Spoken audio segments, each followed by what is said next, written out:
दोस्तों नमस्कार। आज हम बात करने वाले हैं सलुंबर में राजकुमार रोत के साथ हुए बड़े खेल की। जी हां, सलुंबर में जिस तरीके से बाप पार्टी की हार हुई है उससे हर कोई सोचने पर मजबूर है कि आखिर लास्ट राउंड में क्या हो गया और राजकुमार रोत ने भजनलाल सरकार के खिलाफ मोर्चा खोल दिया है।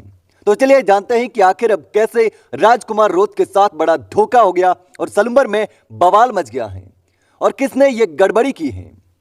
दरअसल राजस्थान में 7 विधानसभा सीटों पर उपचुनाव खत्म हो चुके हैं। भाजपा ने 5 सीटें जीतकर इतिहास बना दिया। वहीं हनुमान बेनीवाल अपनी इज्जत भी नहीं बचा पाए और कांग्रेस को एक सीट पर संतोष करना पड़ा। तो वहीं किरोड़ीलाल मीणा अपने भाई को नहीं जिता सके। उधर राजकुमार रोत ने अपने गढ़ को तो बचा लिया, लेकिन सलुंबर सीट में जीतते जीतते हार गए और उसके बाद बवाल मच गया है।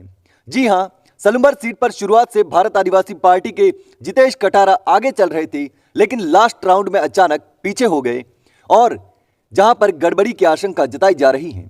अचानक पीछे हुए और राजकुमार रोत की पार्टी के उम्मीदवार जितेश कटारा हार गए। इस पर राजकुमार रोत ने भाजपा के खिलाफ मोर्चा खोल दिया है। तो चलिए जानते हैं कि आखिर सलुंबर सीट पर क्या हुआ और राजकुमार रोत ने क्या कहा। जहां सबसे ज्यादा विवाद देखने को मिल रहा है, यहां अमृतलाल की पत्नी शांता देवी मीणा ने बीएपी के जितेश कटारा को सिर्फ 1285 वोटों से हराया है। बीएपी को इस सीट पर जीत की पूरी उम्मीद थी, लेकिन नतीजों ने उन्हें चौंका दिया। बीएपी सांसद राजकुमार रोत ने इस हार पर गंभीर आरोप लगा दिए हैं।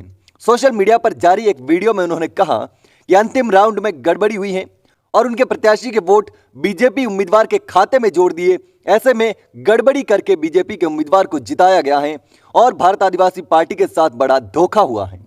उन्होंने रिटर्निंग अधिकारी पर दबाव बनाने का भी आरोप लगाया और कहा कि लोकतांत्रिक तरीके से इसका विरोध किया जाएगा। राजकुमार रोत ने दौसा का भी जिक्र किया, जहां बीजेपी हार की कगार पर थी। उन्होंने सवाल उठाया कि जब दौसा में 2 से 2,500 वोट के अंतर पर रिकाउंटिंग हो सकती है, तो सलुंबर में 1000 वोट के अंतर पर क्यों नहीं हुई।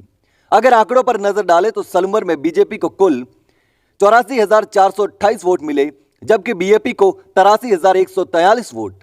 कांग्रेस की रेशमा मीणा इस दौड़ में बहुत पीछे रही, उन्हें सिर्फ 26,760 वोट ही मिले।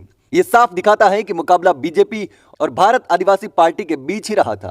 तो दोस्तों, इस उपचुनाव के नतीजे जो हैं वो सिर्फ सीटों का गणित नहीं है, बल्कि राजनीतिक समीकरणों और रणनीतियों का संकेत भी हैं। बीएपी के आरोपों और आंदोलनों की धमकियों के बाद यह मामला और बड़ा हो सकता है। ऐसे में आने वाले चुनावों में राजस्थान की राजनीति का यह दौर बेहद ही दिलचस्प होने वाला है। लेकिन दोस्तों, आपको क्या लगता है, क्या सलुंबर में गड़बड़ी हुई? क्या सलुंबर में भारत आदिवासी पार्टी जीत रही थी और गड़बड़ी करके उसे हराया गया और भाजपा की शांता देवी को जिताया गया? क्या राजकुमार रोत सच बोल रहे हैं? क्या सलुंबर में रिकाउंटिंग हो सकती थी जो नहीं करवाई गई? दौसा में रिकाउंटिंग करवाई गई तो आखिर सलुंबर में रिकाउंटिंग क्यों नहीं हुई? ये बहुत सारे सवाल हैं। लेकिन दोस्तों, आप इस पर क्या सोचते हैं, मुझे कमेंट करके जरूर बताना।